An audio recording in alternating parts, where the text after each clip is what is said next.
Bungie just released their State of the Game update for August 2023, and I thought it'd be fun to talk about some of the points brought up in the post. Mainly, I'd like to focus on their thoughts on Gambit as a core playlist. For those out of the loop, Bungie isn't going to be dedicating resources to Gambit anymore, and will only be doing minimal changes going forward, such as adding Shadow Legion Cabal and Lucent Hive. They will also be significantly reducing all Gambit's seasonal challenges, which is pretty much them saying that Gambit is going to stay in the game in the state that it is, and isn't going to be getting the treatment that other playlists have.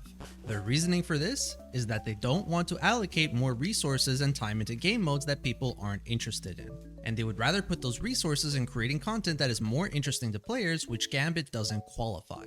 I think I'm personally one of the few people that does actually enjoy playing Gambit when playing the activity, but even for someone like me, I rarely ever go in the game mode, and that's because whenever I'm on Destiny, I'm rarely ever playing just to play.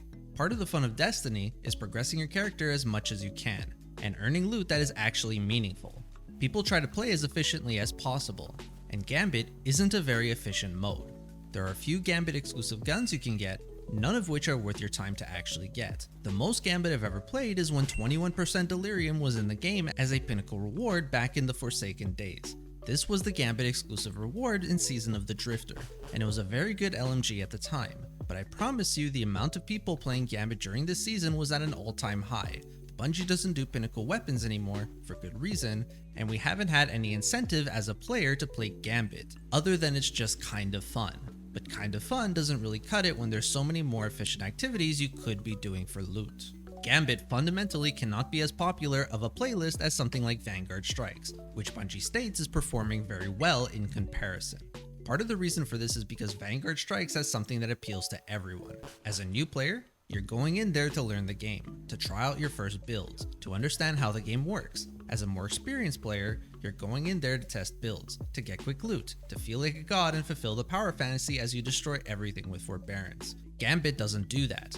The way they scale enemy damage isn't the same. Everything feels stronger, builds aren't as effective, damage numbers aren't as high, and every once in a while an invader will come around and kill your whole team.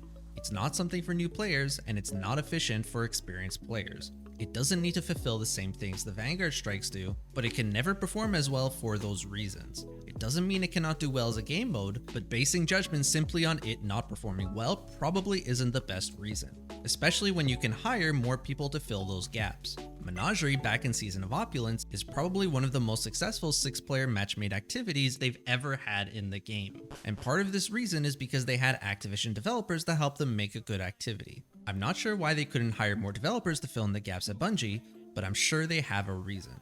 As a reminder, please don't harass any Bungie developers on social media.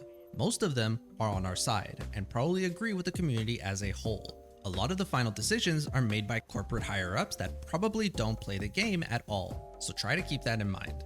Either way, thanks for watching, let me know what you think of my thoughts, and if you liked the video, subscribe for more.